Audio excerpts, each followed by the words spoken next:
Well, Ivey was caught by surprise there. I didn't mean to bet 200, I meant to bet 175. He just gave up a lot of information there. This is now playing poker. This is playing with people's minds. Action on Phil Ivey. King Queen offsuit. Queen. Good even under the gun. He raises to 40,000. Ace 3 for Mike McDonald. He folds. Dan Cates has King Jack of spades. Dominated. He calls on the button. Clark gives up the small blind.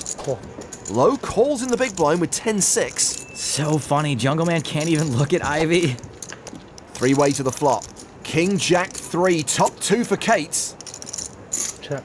Low has a total bagalino. He checks. Ivey could lose a lot of chips here.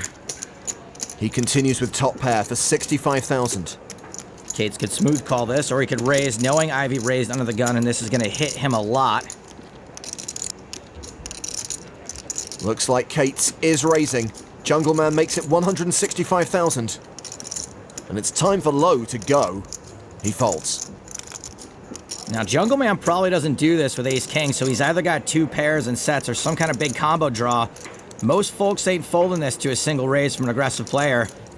Ivey's spot is tougher than that math problem from Goodwill Hunting. Wow, Ivey folds! My boy's wicked smart. Phil raising his button with 9-6. Call. Daniel's in with ace 4 of clubs. Daniel starting off with the best of it like we would expect, but heads up, things can get a little weird. Three of hearts. Check. Queen of diamonds, Daniel's spades, still with the check. best hand. Here comes a bet from Phil.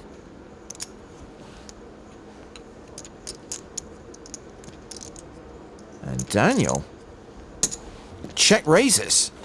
And I don't think this is really a bluff. I think he knows he's raising with the best hand.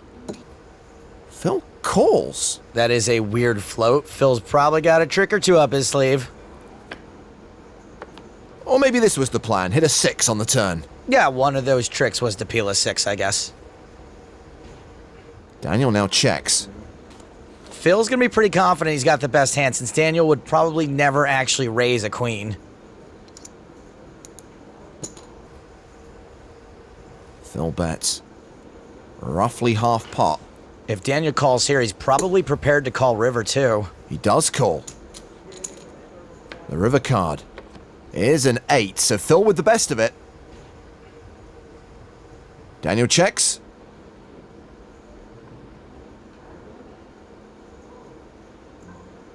And Phil bets. This is awesome. I don't have that good a hand. So I don't have that good a hand, but I don't know. I felt like he was going to try to make a goofy move. So I might pay him. 400? Yes. Trying to say you have a queen, sir? When do you have, how do you, you're going to learn my trick, how to flop I trips? lost my screen. I don't know. Okay. Daniel calls. You're right. And Phil takes the chip lead. You son of a gun. I played good. Kinda. Except you got there. Phil really knew where he was at in the hand. Fantastic value bet. And looks like Mike will be playing against Phil Ivey. He's raised under the gun to 16,000. Mike's hand is king-queen suited. Even though Phil raised under the gun, he's probably still pretty wide. You decent? No. But we can't really go 3-betting. I mean, we've got a great hand to see a flop. Just Ike Haxton in the big blind. He folds, so heads up to the flop. Playing Ivey heads up is like playing against two other regular human opponents. Jack, Jack 10 on the flop. Mike with an up and down straight draw. Ivey checks. No continuation bet. I think usually he's going to check his very, very strong hands and his marginal hands. Either way, I'm fine with a semi-bluffing this. Mike has bet 25,000. And since this is a wet board, I think there's lots Ivey could call with. He calls. So we go to the turn, and Mike pairs his queen. A lot of draws just got there, but we're now beating a 10. Having check-called the flop, Ivey will now lead the turn for 60,000. I don't see him leading the turn with a 10. This will be a tight fold, but any two big cards are a big part of Ivey's range, and many of those hands are ahead. Ace-king, ace-queen, ace-jack. Shall I continue? Well, Mike clearly thinks he's behind. He's folded. Like I said, tight fold. Gotta be a history-based decision. Ivey had 9s. Man, he got you guys good on that one. Daniel with the Ivey hand. 90. 9-6. I think the Ivey hand is 6-9, James. And Phil has queen 7 again. I'm not gonna talk like a computer. And Phil flops top pair. Daniel with a gut shot straight draw. Bets. Phil might finally get some back here. Or Daniel can continue running like Secretariat. Yeah, All in he's got all kinds of tricks. He does that to see what I do with my eyes and stuff, and then he does it. I gotta stop looking. Oh no! You know I had garbage. You win. He does the. You stole that move from Scotty Wynn. He used to do that all the time. Call. And he makes the call, so they'll go at it again. This time Ivey with a 10 and a 9 offsuit. Here comes the flop. There is a 10 there. Well, an interesting flop too. A 10-3 deuce. So Polk with a straight draw and Ivey with top pair. Ivey checks quickly. Now, Doug can bet here, or he can elect to take a free card for his gut shot straight. Checks behind Ivey. The turn, a 2 of hearts. Action on Phil. Betting 75. 75,000, just a little over half of the pot. Doug can quite comfortably call here with his ace high. He's going to be ahead not most of the time, but a lot of the time he's going to be ahead. And he's also drawing to an ace or a 5. Call. Makes the call, in position. The river is a 6 of clubs, so Ivey's pair of 10s are best. Action is on Phil. Can he get Doug Polk to call here with ace high, depending on the amount? He could. Yeah, it depends how weak Doug sees Ivey as being and what the size of this bet is. Can't really bet too much. He's bet the pot. Betting 200.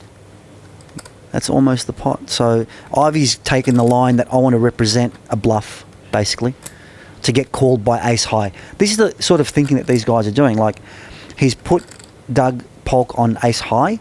Ivey said, I've got top pair, I want to get a call. I'm going to bet the maximum to make it look like I'm actually trying to steal the pot. And Doug Polk hasn't moved, so Phil Ivey's instincts once again, no surprise. Clearly making Doug Polk think about a call. You're right, Joe. 580,000. Raise to 580. Wow, this is a surprise. He's made a raise here. So he's turned his hand into a bluff, basically. Phil Ivey hasn't moved, but look at those eyes. Now, it's actually very simple for Ivey. There's no use raising. He's only going to get called by a better hand. Okay? He believes he's in front. If he does believe he's in front, he can just call and see what happens, right? Well, Ivey was caught by surprise there. I didn't mean to bet 200. I meant to bet 175. Ivey speaking out loud a little bit. You don't get that very often from Phil. He just gave up a lot of information there. But I wonder whether that was deliberate to try and get a reaction from Polk. You can never tell, right? He said that I meant to bet 175,000, trying to elicit a reaction from Doug Polk, perhaps, a tell of some kind. I think it was a pretty futile attempt, but maybe he's just being honest. Does he got to put the chips in the pot or no when you raise? What's the rule? Bits at 580. You can just say it. You can just say it without putting the chips in. Phil Ivey's just asking and clarifying a few tournament rules. As we mentioned earlier, Joe, when they travel, those rules change, so you've got to clarify occasionally. Yeah, but now that was definitely his searching for information there. Okay. He knows that this is now playing poker, right? This is playing with people's minds right now. So you were right the first time. Don't trust them. Yeah, exactly. Don't trust poker players. Yeah, he knows. Not at the table anyway.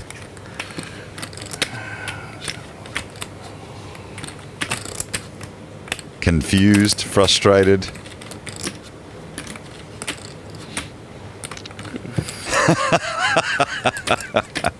The tug of war is back, and even Phil Ivey gets it. It's great. Can he do it? Can he convince himself to call? He wants to, he doesn't want to. Do I, don't I? Every poker player in the world faces this, even Phil Ivey. Okay. There it is. He makes the call, so he will win a big pot. He almost looked a bit surprised there. He was resigned to the fact that he's actually lost the hand, to be honest. So he was surprised that he won.